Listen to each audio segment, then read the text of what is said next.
Welcome to root base. मैं हूं विनोद और मैं आज आपके लिए लेकर के आया हूं बहुत ही इंपॉर्टेंट क्वेश्चन को। तो चलिए इस क्वेश्चन को हम लोग जल्दी से करते हैं। बने रहिए अंत तक, आपको इस क्वेश्चन को बहुत ही अच्छे से समझाया जाएगा। To find electric potential at any point due to an electric dipole. हमको क्या फाइंड करना है? Electric potential. कहाँ पर? Electric dipole. ये इलेक्ट्रिक डायपोल है, इस पर एक पॉइंट यहाँ पर क्या है? P। इस पर हमको निकालना है इलेक्ट्रिक पोटेंशियल कितना है। तो जैसा कि आपको पता है कि ये क्या है, ए भी एक डायपोल है, इसका लेंथ कितना है? 12 है। यहाँ पर ए पॉइंट पर चार्ज -q, बी पॉइंट पर चार्ज +q। इसमें कोई चेंजेस आपका इस डायपोल में नहीं हुआ, जैसा पिछले हम लोगों ने पढ़ा था वैसा ही सेम ये ए पॉइंट पर चार्ज -q, बी पॉइंट पर +q। इसका डिस्टेंस कितना? 12। ए से ओ तक का डिस्टेंस कितना हो जाएगा? L हो जाएगा। यहाँ भी L हो जाएगा, तो ये दोनों L मिलकर 12 हो जाएगा। ये परपेंडिकुलर है किसके? BN जो है परपेंडिकुलर किस पर? OP पर है परपेंडिकुलर। तो ये फिगर को मैं जैसे जैसे सॉल्व करूंगा वैसे वैसे बताता जाऊंगा। और यहाँ पर देखिए एक P पॉइंट पर कितना हो जाएगा? ये डिस्टेंस कितना है? O से P तक का डिस्टेंस R है और एंगल इसमें कितना बन रहा है? थीटा। तो यहाँ P स्क्वायर क्या हो जाएगा? R theta. ये फिगर को मैं जैसे जैसे सॉल्व करूंगा क्वेश्चन को वैसे वैसे आप लोगों को मैं बताता जाऊंगा कि कहाँ पर क्या है, फिगर क्या बोल रहा है। Consider an electric dipole A B consisting of 2 point charge -q and +q separated by a small distance 12। हम लोग एक इलेक्ट्रिक डायपोल बोले, जैसे अभी हम बताए थे कि electric dipole A be consider किए हैं, जिस पर चार्ज कितना है? ए पॉइंट पर -q और बी पॉइंट पर +q, और इसका सेपरेटेड बाय स्मॉल डिस्टेंस 12। ये डायपोल का डिस्टेंस कितना है? 12। ये डायपोल का डिस्टेंस 12 है। Let P is electric dipole moment of dipole. अब ये पॉइंट जो P है, ये P क्या है? Electric dipole moment of dipole. तो मैंने इलेक्ट्रिक डायपोल मोमेंट का फॉर्मूला बताया था, P = 2ql। ये आपको मैंने फर्स्ट ही क्लास से मैं बताता आ रहा हूँ कि P = 2ql। आपको ये याद रखना पड़ेगा, इलेक्ट्रिक डायपोल मोमेंट का फॉर्मूला है। यहाँ तक तो लाइन कोई भी चेंज नहीं हुआ है, जो मैंने पिछला क्लास में बताया था वही ही सेम है। यहाँ तक कोई चेंजेस नहीं है, आगे भी सेम है, बस थोड़ा सा अंतर है इसमें। We have to calculate electric potential at any point P। हम लोग को क्या करना है? ये पॉइंट P जो है, इस पॉइंट पर क्या फाइंड करना है? Electric potential. इस P पॉइंट का क्या है? PR theta. ये R क्या है? डिस्टेंस, और ये angle. O is mid point of dipole. O क्या है? उसका मिड, ये डायपोल जो है AB, उसका मिड पॉइंट है O। ये इसमें बोल रहा है कि O is mid point of dipole. अब चलिए हम लोग आगे चलते हैं। OP = R। OP क्या है? आपका डिस्टेंस देखिए, यहाँ पर O से P जो है डिस्टेंस क्या है? R। कौन? POB। यहाँ पे देखिए POB, ये देखिए POB एंगल कितना है? POB = theta. देखिए POB एंगल कितना हो गया? थीटा। यहाँ तक कोई दिक्कत नहीं होना चाहिए आप लोगों को। अब हम लोग क्या करेंगे? We draw AM perpendicular to PO। AM कहाँ पर है मेरा? AM जो है वह परपेंडिकुलर है किसके? PO के परपेंडिकुलर है। ये देखिए, ये जो लाइन है AM जो है वह परपेंडिकुलर है किसके? PO के परपेंडिकुलर है। हम लोग इसको ड्रॉ किए हैं। अब देखिए BN perpendicular OP। BN perpendicular OP क्या है? देखिए ये जो है BN, ये परपेंडिकुलर है किसके? OP के परपेंडिकुलर है। OP के परपेंडिकुलर क्या है? BN, इसके परपेंडिकुलर में है, तो वही इसको हम लोग यहाँ पर लिखे हैं BN perpendicular OP in triangle ONB। अब हम लोग ट्रायंगल किस में देखेंगे? ONB में, इस छोटे वाले ट्रायंगल में हम लोग देखेंगे अभी कि cos थीटा = क्या हो जाएगा? इस ट्रायंगल में जो है छोटे वाले में, इसमें cos थीटा का वैल्यू क्या हो जाएगा? देखिए cos थीटा = ओ एन हो गया और आपका ओ बी। कॉस थीटा का फॉर्मूला आप लोगों को पता होगा, तो यहाँ पर क्या हो जाएगा O N by O B. तो यहाँ पर O N by O B. अब देखिए कॉस थीटा से ओ एन भी रह गया। ओ बी क्या है, देखिए यहाँ से मैंने अभी बताया था, ओ से ए से ओ तक का डिस्टेंस कितना है एल, और यहाँ पर कितना है ओ से बी तक का डिस्टेंस एल। तो ये एल और ये एल मिलता है तो डिस्टेंस कितना होता है 12 होता है। तो यहाँ तक छोड़ा डिस्टेंस कितना हो जाएगा इसका एल। तो यहाँ से अगर हम एल पुट कर दिए और अगर हम यहाँ से ओ एन का वैल्यू निकालना चाहें तो कितना निकलेगा, ये इधर मल्टीप्लाई में चल जाएगा, O N equal to L cos theta. ये एल को इधर मल्टीप्लाई की तो कॉस थीटा। यहाँ तक आप लोगों को समझ में आ गया होगा, यहाँ तक कोई दिक्कत नहीं होना चाहिए। जैसा सिमिलरली ओ एन निकाले हम, जैसे देखिए यहाँ पर जैसे हम लोग ओ एन निकालें वैसे सेम, तो ये जितना है ओ एन उतना तो ओ एम होगा।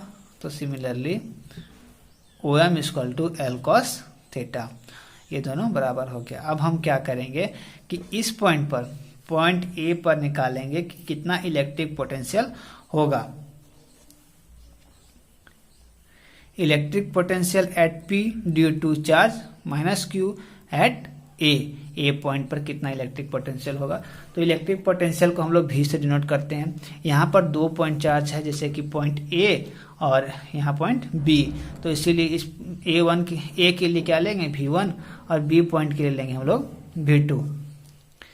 तो सबसे पहले हम लोग ए पॉइंट के लिए देखते हैं। ये तो मेरे पिछले क्लास में भी मैंने बताया था, अभी भी वही सेम चीज आ गया। यहाँ से आपका अब सब सेम चलेगा।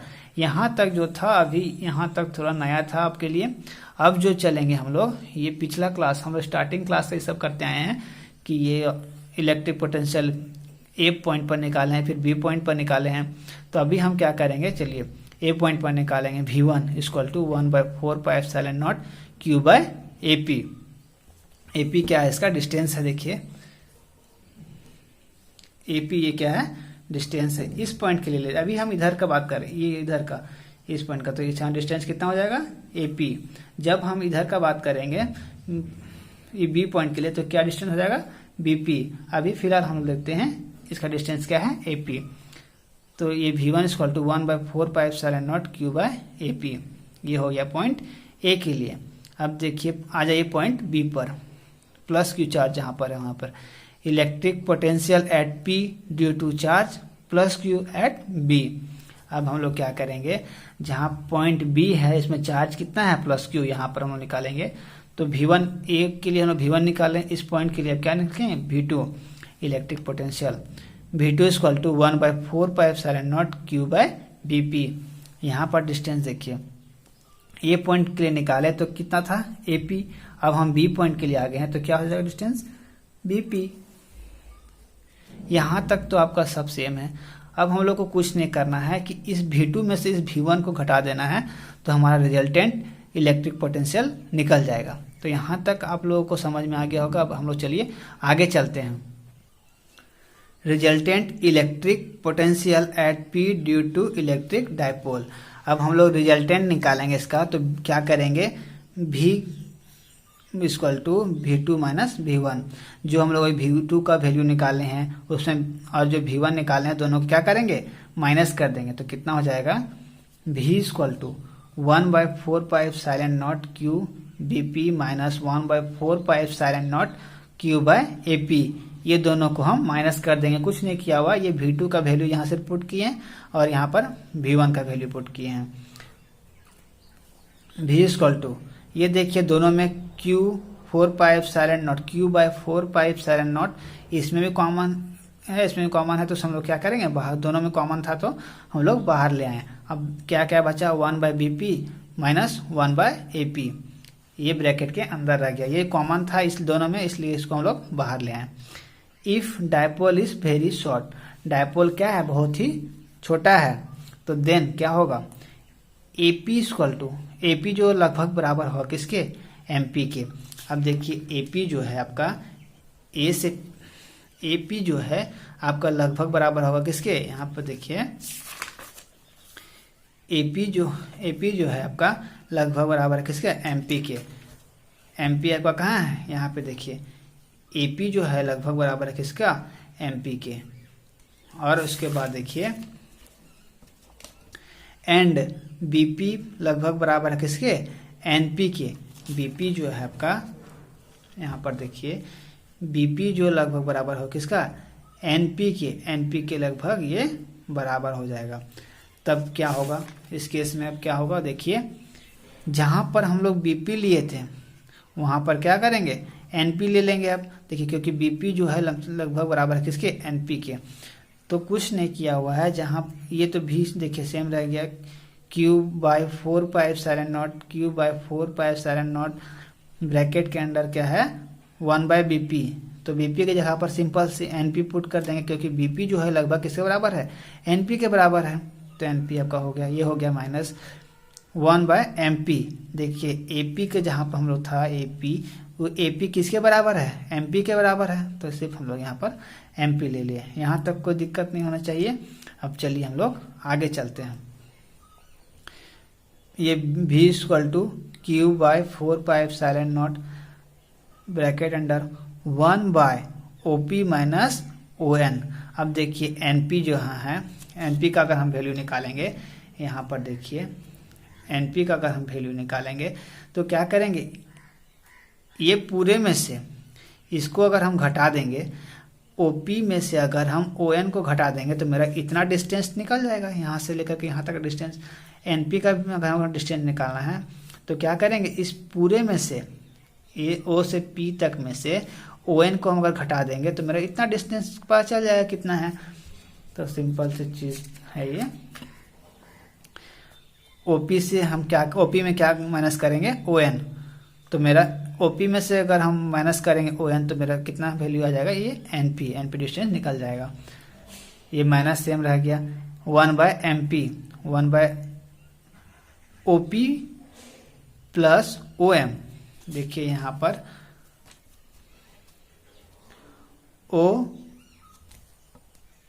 OP + OM अगर हमको पूरा निकालना है, अगर देखिए यहाँ पर MP का वैल्यू निकालना है, अगर हमको M पूरे का निकालना है तो OP में से OM को जोड़ देंगे तो मेरा पूरा निकल जाएगा MP, पूरा MP निकल जाएगा। OP में अगर हम OM को जोड़ देंगे तो हमारा क्या आ जाएगा, MP आ जाएगा। यहाँ तक तो ठीक है। अब आगे चलते हैं हम लोग। V = Q/4πε0 ब्रैकेट अंडर में क्या है 1। OP का वैल्यू क्या निकाले, देखिए OP का वैल्यू क्या है, OP का वैल्यू क्या है R। तो हम लोग क्या करेंगे, यहाँ पर R पुट कर दिए, यहाँ माइनस, यहाँ देखिए ON का वैल्यू भी हम लोग निकाले थे कुछ देर पहले, L cos θ। ON का वैल्यू जो हम लोग है अभी निकाले थे, यहाँ पर देखिए ON का value L cos θ। L cos θ हम लोग उसका पुट कर दिए। अब क्या है -1/OP जो है, OP का वैल्यू क्या है R है, प्लस OM का वैल्यू क्या है L cos θ। जैसा हम ON निकाले थे वैसे हम OM भी सिमिलरली करके निकाले थे, दोनों लगभग बराबर था। तो L cos θ और यहाँ पर L cos θ, ये माइनस में ये प्लस में हम लोग अभी निकाले थे ये। अब चलिए आगे। अब क्या करेंगे, क्रॉस मल्टीप्लाई कर देंगे दोनों को। जब क्रॉस मल्टीप्लाई कर देंगे तो ये क्या है यहाँ पर चला जाएगा और ये इधर इंटू हो जाएगा। इसमें कुछ नहीं किया हुआ है, क्रॉस मल्टीप्लाई किया हुआ है। V = Q/4πε0 R + L cos θ, cross multiplication है और कुछ नहीं किया हुआ। Minus R - L cos θ, R - L cos θ, R + L cos θ, cross multiplication है और कुछ भी नहीं किया हुआ इसमें। अगर आप जानते हो तो डायरेक्ट यहाँ पर भी कर सकते थे, ये ब्रैकेट हटा करके यहाँ प्लस कर देते और ये R काट सकते थे, एक लाइन शॉर्ट कर सकते हो। इस लाइन को आप लोग शॉर्ट कर सकते हो कि यहाँ का जो माइनस है, यहाँ माइनस करेंगे तो ये क्या हो जाएगा, प्लस हो जाएगा। तो यहाँ से R और R यहीं से पर काट सकते थे। और अगर आपको लंबा दिखाना या अच्छे से समझना है तो इसको एक लाइन में बढ़ा सकते हो। V = Q/4πε0 bracket under R plus cos theta. यहाँ तक तो कुछ चेंज नहीं हुआ, ये ब्रैकेट हटा तो ये माइनस जो है इसमें इनटू होगा, माइनस माइनस प्लस, तो ये माइनस आर यहाँ क्या हो गया प्लस हो गया एल कॉस थीटा। तो यहाँ से माइनस आर और यहाँ से प्लस आर कैंसिल आउट हो गया, तो ये आर स्क्वायर हो जाएगा, ये माइनस एल को एल स्क्वायर हो जाएगा और यहाँ कॉस स्क्वायर थीटा इनटू किया हुआ इसमें नीचे और कुछ नहीं किया हुआ। अब देखिए v equal to Q by 4πε0 L और एल 2l हो जाएगा, ये कॉस थीटा आपका रह गया। R square minus L square cos square theta, यहाँ पर कोई चेंज नहीं हुआ, यहाँ पर सेम है। अब देखिए हम लोग electric dipole moment 2ql p equal to 2ql जो होता है, अब हम लोग क्या करेंगे वही वैल्यू हम लोग पुट करेंगे। v equal to 1/4πε0 2l q cos theta, इसको सिर्फ अरेंज किया गया है, सब वही है 2ql, ऐसा अरेंज इसलिए किया क्योंकि यहाँ पर इलेक्ट्रिक डायपोल मोमेंट का फॉर्मूला लगा देंगे p इक्वल टू 2ql, तो यहाँ पर मेरा फाइनल आंसर हो जाएगा। तो देखिए 2ql cos theta by R square minus L square cos square theta. अब देखिए मेरा फाइनल आंसर क्या होगा, v equal to 1/4πε0 p 2ql का formula p equal to 2ql होता है, p हम लोग यहाँ पुट कर दिए, cos theta R square minus L square cos square theta, ये हो गया आपका फाइनल आंसर। अगर आप चाहोगे तो इसे बढ़ा भी सकते हो। If electric dipole is very short then, electric dipole जो है वह बहुत ही शॉर्ट होगा, तब क्या होगा, ये जो है R square minus L square cos square theta वह लगभग किसके बराबर हो जाएगा, आर स्क्वायर के बराबर होगा। ये जितना भी है ये लगभग आर स्क्वायर के बराबर हो जाएगा। तब आंसर क्या होगा, देखिए सेम है, v इक्वल टू 1/4πε0, यहाँ पर p cos थीटा, यहाँ ये लगभग किसके बराबर हो जाएगा, आर स्क्वायर के बराबर होगा। अब इसमें दो केसेस आ जाते हैं आपके, इस दो केसेस को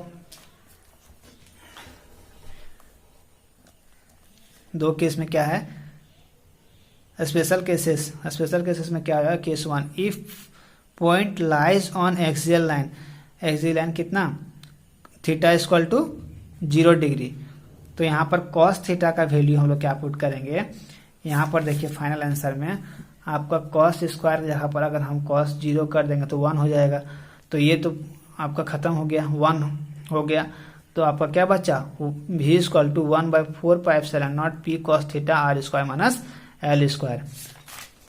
तो यहाँ पर वही है, v equal to 1/4πε0 p by R square minus L square. अब हम लोग केस 2 में चलते हैं। Case 2 if point lies on equatorial line then theta equal to 90 degree. अब cos 90 इक्वल टू क्या हो जाएगा, 0 हो जाएगा, cos 90 इक्वल टू ये 0 हो जाएगा, तो 0 से किसी चीज को मल्टीप्लाई करेंगे तो 0 पूरा एक टर्म हो गया खत्म आपका। तो पोटेंशियल एनर्जी इसमें v इक्वल टू कितना हो जाएगा, 0, v इक्वल टू 0। ये क्वेश्चन है जो आपका है 12th एग्जाम के लिए, बहुत बार पूछा भी गया है और बहुत इंपॉर्टेंट भी है आपके लिए। तो इस क्वेश्चन को आप लोग कर लोगे अच्छे से, और मैं अगला वीडियो में मिलता हूँ, तब तक आप लोग इसको अच्छे से तैयार करके रखो। मैं अगले वीडियो में नए क्वेश्चन को लेकर के आऊँगा। Thank you.